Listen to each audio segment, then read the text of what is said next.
एक बहादुर fire fighter अपनी जान को जोखिम में डालकर एक छोटी बच्ची को बचाने के लिए एक ऊंची इमारत से छलांग लगा देता है। वो खुद पीठ के बल नीचे गिरता है लेकिन बच्ची को सुरक्षित रखता है। तभी आश्चर्यजनक रूप से वो फौरन ठीक हो जाता है। वो बच्ची को देखने जाता है। वो लड़की से उसका नाम पूछता है लेकिन वो उसे कोई जवाब नहीं देती, बल्कि वो उसे एकदम नजरअंदाज करते हुए अपने मॉम डैड के साथ वहाँ से चली जाती है। किम सोचता है क्या वो एक थैंक्स का भी हकदार नहीं था। तभी उसे कुछ अजीब महसूस होता है। उसे आसपास के माहौल में बदलाव सा नजर आता है। वो देखता है सब कुछ पहले जैसा ही है, फिर भी अलग सा लग रहा है। तभी वो सुनता है कि उसे पीछे से कोई नाम लेकर पुकारता है। वो मुड़ता है उन्हें देखने के लिए। उसे एक आदमी और एक औरत मुस्कुराते हुए दिखाई देते हैं। वो तिरछी नजरों से गौर करता है। उसके सहकर्मी फायर फाइटर एक मृत शरीर को घेरे हुए हैं। लेकिन ये क्या? ये तो खुद उसी का शरीर है। उसे अपनी आंखों पर विश्वास नहीं हो रहा था। वो ये दृश्य देखकर पागल सा होने लगता है। तभी वो आदमी औरत उसके पास आते हैं और उसे अपना परिचय कराते हैं कि मैं हेवन हूँ और ये डियाक चून है। हम तुम्हारे गार्डियंस हैं जो मरने के बाद होने वाली 7 परीक्षाओं में तुम्हारा मार्गदर्शन करेंगे। वो उसे बताते हैं आज 28 अप्रैल 2017 की तारीख को तुम बिल्कुल ठीक समय पर मरे हो। किम उनसे प्रार्थना करता है कि उसे एक आखिरी बार अपनी माँ से मिलने दिया जाए, लेकिन उसकी एक नहीं सुनी जाती और उसे जबरदस्ती एक पोर्टल के द्वारा परलोक पहुंचा दिया जाता है। 7 परीक्षाएं शुरू होने से ठीक पहले किम की मुलाकात उसकी तीसरे गार्डियन कैंग्रिम से होती है। वो दूसरी दुनिया का एक सम्मानित गार्डियन है जिसने अपने पिछले 1000 सालों के कार्यकाल में पूरी 47 आत्माओं को इन 7 परीक्षाओं से सफलतापूर्वक पार कराया है। अब वो परीक्षाओं के क्रम को पार करने के लिए पहले गेट पर पहुंचते हैं। डियाक चून प्रथम गेट पर किम का टिकट लगाती है। तभी एक ऐलान होता है कि किम एक आदर्श मानव है। आदर्श मानव उस इंसान को कहा जाता है जो जीवन भर नेकी से जीता है और सम्मानपूर्ण मौत मरता है। डियाक चून उसे बताती है कि किम तुम पिछले 422 सालों में पहले आदर्श मानव। वो उसे बताती है कि एक आदर्श मानव की 7 परीक्षाओं को अपने निर्धारित 49 दिनों के अंदर सफलतापूर्वक पार करने की सबसे अधिक संभावना होती है और अगर वो ऐसा कर लेता है तो उसे धरती पर फिर से जन्म मिलेगा। अब वो प्रथम द्वार में प्रवेश करते हैं। उनका सबसे पहला पड़ाव था हत्यारों का नरक। अगर किम ने किसी की हत्या की है या वो किसी की हत्या का जिम्मेदार पाया जाता है तो उसकी सुनवाई होगी और दोषी पाए जाने पर उसे यही बंदी बना लिया जाएगा और अगले 50 सालों तक वो यातनाएं झेलेगा। किम न्यायाधीश सम्राट ब्यूंग जूंग के सामने प्रस्तुत होता है। उसके 2 बदतमीज अभियोक्ता किम के ऊपर अन्यायपूर्ण आरोप मढ़ने शुरू कर देते हैं। वो कहते हैं कि वो अपने सहकर्मी को एक जलती इमारत के अंदर घायल और असहाय छोड़ आया था। उसके पास पूरा समय था कि वो वापस लौटता और उसे वहाँ से बचाकर निकाल ले आता। इसके बावजूद इस खुदगर्ज ने उसे वही छोड़ दिया और फिर देखते ही देखते इमारत ढह गई और वो बेचारा मारा गया। अभियोक्ता उसके ऊपर हत्या का आरोप लगाते हैं और उसे 50 सालों तक आग में जलने की सजा की सिफारिश करते हैं। तभी उसके बचाव में कैंग रिम उसका प्रतिनिधि बनकर खड़ा होता है। वो उस दिन की घटना को सम्राट ब्यूंग जूंग के सामने प्रदर्शित करता है जबकि वो अपने साथी को बचाने की कोशिश कर रहा था। तभी उन्हें उसी बिल्डिंग में फंसे हुए आम लोगों की चीखने चिल्लाने की आवाजें आती हैं। किम का साथी उससे कहता है कि वो जाए और लोगों को पहले बचाए, जिसके बाद लौटकर वो उसे बचा सकता है। जब किम सारे लोगों को सकुशल बचाकर वापस ले आता है तो वो अपने दोस्त को बचाने के लिए दौड़ता है, लेकिन अफसोस तब तक बहुत देर हो चुकी थी। आग ने बिल्डिंग को अपने आगोश में ले लिया और पूरी की पूरी इमारत धराशायी होकर गिर गई, जिसमें उसका दोस्त मारा गया। कैंग रिम न्यायाधीश को बताता है कि जब किम अपने दोस्त को छोड़कर आम नागरिकों को बचाने गया तो उसने पूरी जान लगा दी और उसने पूरे 8 लोगों की जान बचाई। उसने एक के बदले 8 जिंदगियां बचाई हैं और ये एक शानदार काम है और उसे सजा देना सरासर अन्याय होगा। न्यायाधीश ब्यूंग जूंग उसकी बात से सहमत होता है और किम को आरोप से मुक्त करता है। वो उसे एक योद्धा घोषित करता है। अब गार्डियंस उसे आलसियों के नरक की ओर लेकर चल देते हैं। यहाँ एक मनमोहक झरना दिखाई देता है, लेकिन इसे देखकर आप भ्रमित मत होना क्योंकि इसके पीछे अनगिनत सजा याफ्ता आत्माएं हैं जो एक विशालकाय कोल्हू को लगातार चलाते रहने के लिए विवश हैं और जो आत्माएं इस सजा से भागने की कोशिश करती हैं, उन्हें पानी में मौजूद खतरनाक पिरान्हा मछलियां काट काट कर घायल कर देती हैं। इस झरने से ठीक पहले क्वीन चागोंग का सिंहासन है। क्वीन के सामने किम को अपनी जिंदगी में किया जो भी कठिन परिश्रम है उसे बताना होगा, जिससे ये साबित हो जाएगा कि वो आलसी और अकड़ू नहीं है। गार्डियन क्वीन को किम के स्वार्थहीन काम गिनाना शुरू करते हैं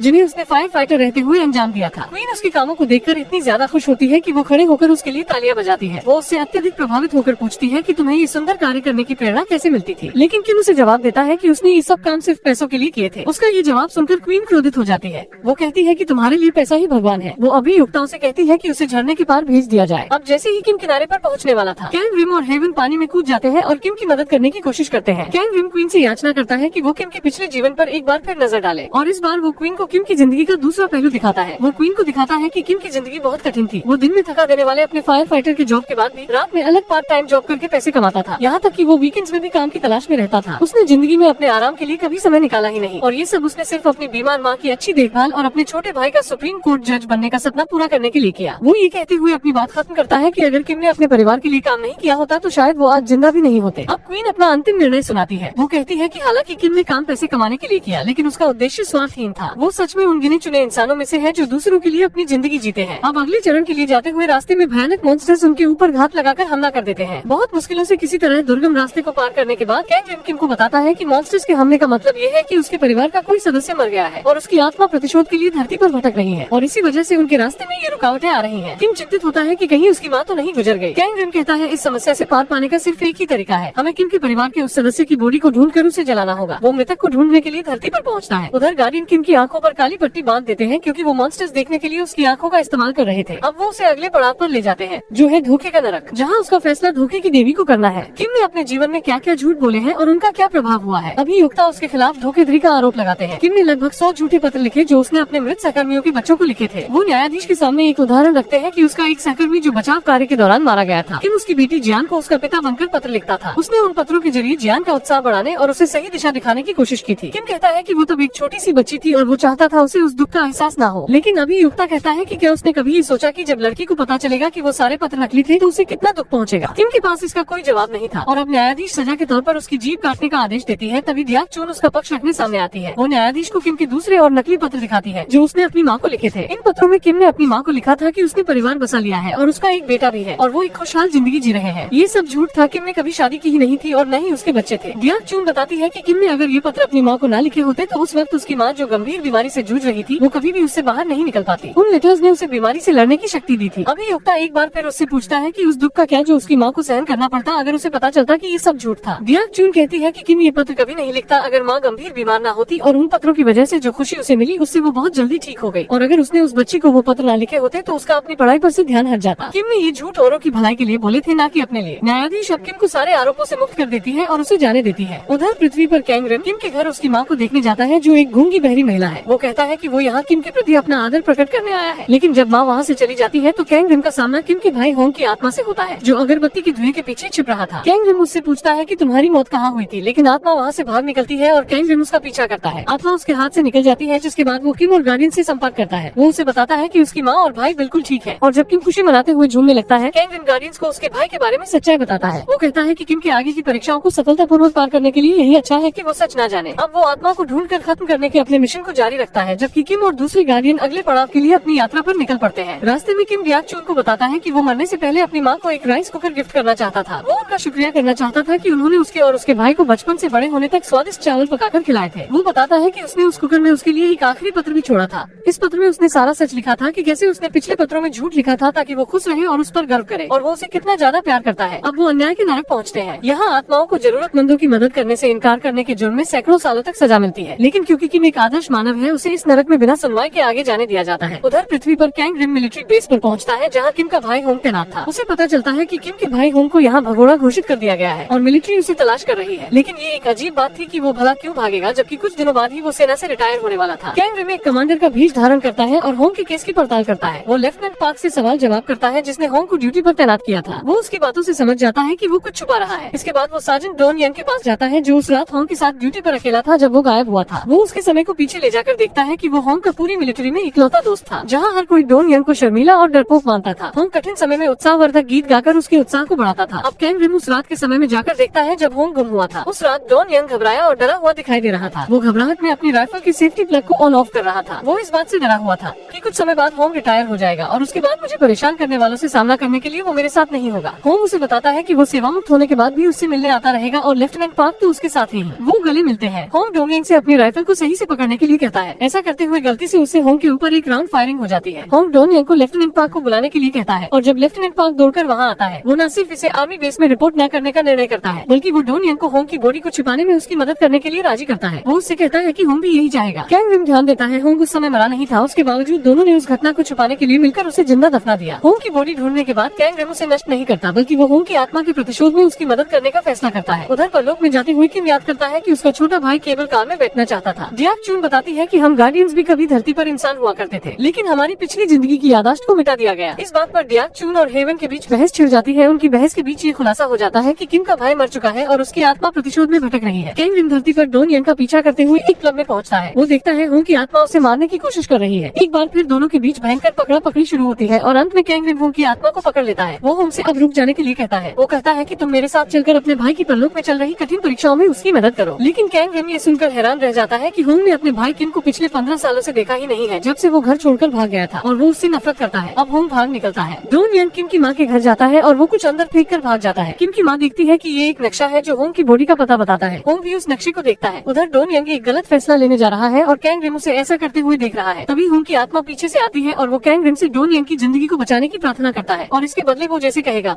वैसा वो करने के लिए तैयार हो जाएगा। कैंग रिम हामी भरता है लेकिन कड़ाई से उसे बताता है कि धरती पर मनुष्यों की जिंदगी में दखल देने का किम की परलोक में चल रही सुनवाई पर खराब असर पड़ेगा। अब वो कैंग रिम के गले का इस्तेमाल अपनी आवाज डॉन यंग तक पहुंचाने के लिए करता है। होंग वही गाना गाकर सुनाता है जो उसने उसके लिए लिखा था लेकिन डॉन यंग सिर्फ कैंग रिम को ही देख सकता था। वो उससे कहता है कि उसने उसे माफ कर दिया है और कहता है कि तुम्हें पिछली बातों को भूलकर जिंदगी में आगे बढ़ना चाहिए। उधर रास्ते में किम और गार्डियंस 5वीं सुनवाई के लिए आगे बढ़ते हैं। ये है विश्वासघात का नरक, जहाँ आत्माओं को स्वार्थपूर्ण विश्वासघातों के लिए सजा दी जाती है। उन्हें एक आईने में फंसा कर मारा जाता है। उसकी न्यायाधीश क्वीन सोंग किम को बिना सुनवाई के जाने देती है, क्योंकि वो एक आदर्श मानव है जिसने सदा ईमानदारी से जीवन व्यतीत किया है। अगली सुनवाई तक पहुँचने के लिए उन्हें एक खाई के नीचे जाना होगा, जो उन्हें हिंसा के नरक तक पहुँचाएगी। लेकिन यहाँ पर कैंग रिम के इंसानी दुनिया में दखल देने का परिणाम इन्हें यहाँ पर झेलना पड़ता है और वो तैरते तैरते अचानक से सैकड़ों किलोमीटर नीचे जा गिरते हैं। किम और उसके साथ 2 गार्डियंस को किम जिन वोंग के सामने प्रस्तुत किया जाता है। यहाँ किम पर आरोप लगता है कि एक बार उसने अपने छोटे भाई को बचपन में बहुत मारा था, जबकि उस समय उसका भाई बीमार था और इस घटना के बाद वो घर से भाग गया और उसने फिर कभी भी अपने भाई से माफी नहीं मांगी और उसके भाई ने भी इसके लिए उसे कभी माफ नहीं किया। गार्डियंस अपना पक्ष रखने की कोशिश करते हैं, लेकिन किंग जिन वोंग उनकी दलील को व्यर्थ मानते हुए कहता है कि किम साफ साफ दोषी है और उसे अपने भाई से माफी भी नहीं मिली है। वो उस पर अपना फैसला सुनाने ही वाला था कि तभी दोनों गार्डियंस कैंग रिम से मदद मांगते हैं। कैंग रिम डियाक चून से किंग जिन वोंग से प्रार्थना करने के लिए कहता है कि किम का फैसला आखिरी सुनवाई के बाद सुनाया जाए। डियाक चून किंग जिन वोंग से मांग करती है और उसकी ये मांग मान ली जाती है, लेकिन इसका मतलब ये होगा कि इस कोर्ट के आरोप भी